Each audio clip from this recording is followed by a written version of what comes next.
आज की वीडियो में हम पढ़ने वाले हैं इमेजेस के बारे में कि किसी HTML वेब पेज में इमेज को हम कैसे सेट कर सकते हैं। अगर हम HTML वेब पेज में इमेज को सेट करें तो उसके लिए हमें इमेज टैग की नीड होती है। इमेज टैग इस तरह से लिखा जाता है IMG, और ये एक एम्प्टी टैग है क्योंकि इसे हमें क्लोज करने की नीड नहीं होती है। अगर हम इमेज टैग की बात करें तो इसमें हमें किसी भी इमेज का एक्चुअल यूआरएल या फिर एक्चुअल पाथ नेम देना पड़ता है, जहां से हमें किसी भी वेब पेज में इमेज को सेट करनी है। अगर हम इमेज टैग की बात करें तो जैसे हर एक टैग में कुछ एट्रीब्यूट्स होते हैं, उसी तरीके से इमेज टैग में भी डिफरेंट एट्रीब्यूट होते हैं। अगर हम बात करें मैंडेटरी एट्रीब्यूट की, तो एक एट्रीब्यूट मैंडेटरी होता है, वो है SRC यानी source attribute. Source attribute specifies the path or URL to the image file. This is an required attribute. अगर हम किसी एट्रीब्यूट की बात करें तो उस एट्रीब्यूट में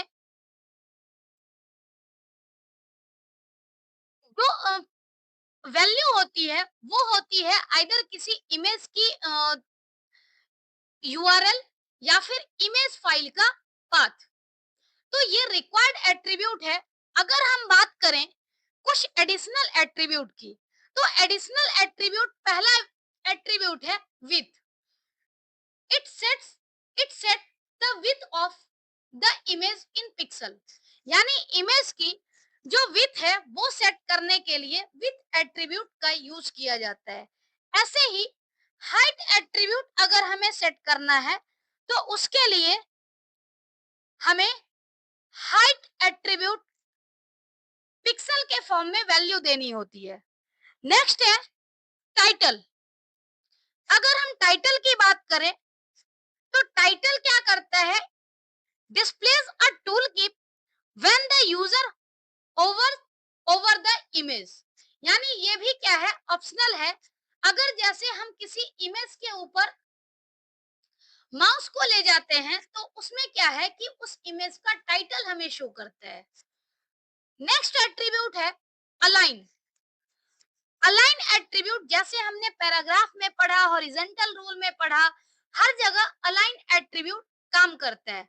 अगर हम अलाइन एट्रीब्यूट की बात करें तो इमेज में भी हम अलाइन एट्रीब्यूट यूज कर सकते हैं, और इस केस में अलाइन की वैल्यू डिफरेंट होती है। एक होती है हॉरिजॉन्टल अलाइनमेंट के लिए और एक होती है वर्टिकल अलाइनमेंट के लिए। अगर हमें हॉरिजॉन्टली अलाइन करना है तो उसके लिए आइदर हम यूज करेंगे लेफ्ट, सेंटर या फिर राइट। बाय डिफॉल्ट लेफ्ट होता है।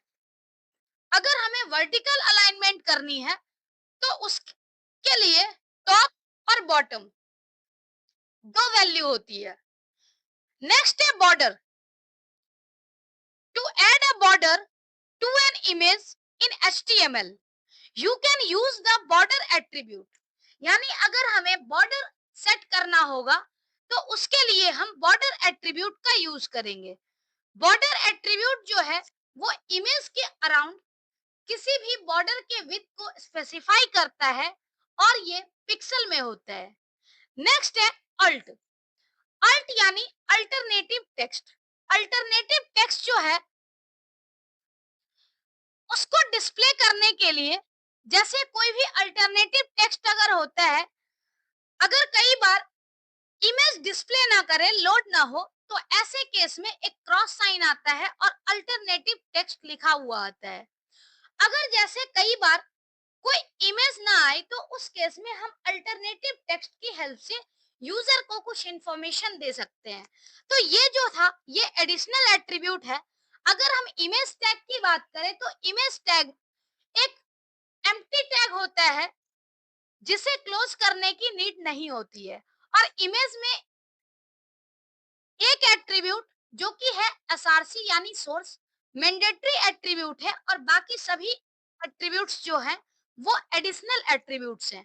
अगर हम इसके एग्जाम्पल की बात करें तो जैसे IMG टैग है, इसमें हमने दे दिया सोर्स, यानी सोर्स में हमने इमेज का नाम दिया, क्योंकि इस केस में हमने कंप्लीट पाथ इसलिए नहीं दी क्योंकि इमेज और HTML फाइल दोनों एक ही जगह है। नेक्स्ट है अल्ट, यानी हमने अल्टरनेटिव टेक्स्ट के लिए एक एडिशनल एट्रीब्यूट दे दिया और बॉर्डर इक्वल टू 1, यानी इमेज के अराउंड जो होगा वो 1 पिक्सल का बॉर्डर होगा। तो इस तरीके से हम इमेज का यूज कर सकते हैं, इमेज टैग का और उसके साथ साथ डिफरेंट एट्रीब्यूट का। अब अगर हम एग्जाम्पल की बात करें तो एक एग्जाम्पल की हेल्प से देख लेते हैं। जैसे यहाँ पर डॉक टाइप HTML, ये ऑप्शनल है, ये आप लिखो ना लिखो, HTML प्रोग्राम है। तो हमने HTML से स्टार्ट किया और HTML से ही क्लोज किया। अब HTML प्रोग्राम को दो पार्ट में डिवाइड करते हैं, हेड पार्ट है और ये बॉडी पार्ट है।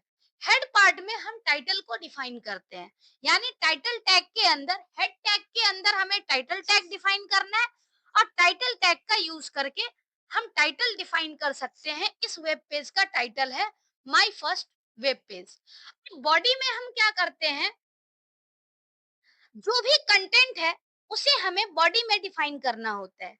हमने हेडिंग टैग का यूज किया और यहाँ पर लिख रहे हैं माय फर्स्ट वेब पेज, क्योंकि टाइटल वाला जो है वो वेब पेज पे डिस्प्ले नहीं होता है। तो हमने हेडिंग सेट किया, यानी वेब पेज की जो हेडिंग है वो है माय फर्स्ट वेब पेज। उसके बाद पी टैग, पी टैग इसका मतलब क्या है कि हमने पैराग्राफ के लिए पी टैग यूज किया है और दूसरी बार भी पैराग्राफ के लिए हमने पी टैग यूज किया, मतलब ये लाइन एज इट इज है। दूसरी लाइन में जैसे एक लाइन हमने लिखा और यहाँ ब्रेक, यानी अब अगली जो कंटेंट है वो नेक्स्ट लाइन से आएगी। फिर हमने यहाँ पर कंटेंट लिखा और 3 टाइम्स BR लिखा हुआ है, इसका मतलब 3 लाइन ब्रेक हमने यहाँ डिफाइन किया और इस लाइन के बाद 3 लाइन का स्पेस होगा, उसके बाद इमेज हमें दिखेगा। अब अगर हम बात करें इमेज सेट करने की, तो यहाँ हमने इमेज टैग सेट किया है। इमेज टैग का इमेज टैग लिखा है, इमेज टैग में सोर्स दिया, सोर्स में सी ड्राइव में एक स्माइली नाम का graphic user interface GIF image है, उसकी हमने कंप्लीट पाथ दी है, यानी जहां पर जिस सिस्टम में जहां पर आपकी इमेज लोकेटेड हो उसका आप कंप्लीट पाथ देंगे सोर्स में या फिर URL देंगे। अब यहाँ पर एट्रीब्यूट यूज किया हुआ है विथ, यानी विथ सेट कर दिया 130 पिक्सल और अल्टरनेटिव टेक्स्ट यानी अल्ट एट्रीब्यूट है, इसके लिए स्माइली, हमने स्माइली के लिए अल्ट एट्रीब्यूट यूज कर दिया। तो इससे ये प्रोग्राम कंप्लीट हो चुका है इमेज का। अगर हम इसका आउटपुट देखें तो आउटपुट में अगर हम ध्यान से देखें तो बॉडी में माय फर्स्ट वेब पेज है, यानी my first web page display हो गया। अब ये वाली लाइन पैराग्राफ वाली है तो ये लाइन डिस्प्ले हो रही है। नेक्स्ट में अगली लाइन डिस्प्ले हो रही है और एक BR टैग की वजह से अगला आउटपुट जो है वो नेक्स्ट लाइन में डिस्प्ले हो रहा है। अब यहाँ से फिर से हमने 3 BR किया, मतलब लाइन यहाँ पर चेंज हो रहा है, 3 टाइम्स लाइन चेंज हो रहे हैं और स्माइली इमेज जो है यहाँ पर सेट हो चुका है। तो इस तरह से हम किसी भी वेब पेज में इमेज टैग का यूज करके इमेज को सेट कर सकते हैं। तो आज की वीडियो में हमने देखा कि हम इमेज टैग का यूज कैसे करते हैं और HTML वेब पेज क्रिएट करने में इसे कैसे यूज किया जाता है। तो आज के लिए इतना ही। अगली वीडियो में हम पढ़ेंगे HTML लिस्ट के बारे में। Thank you so much.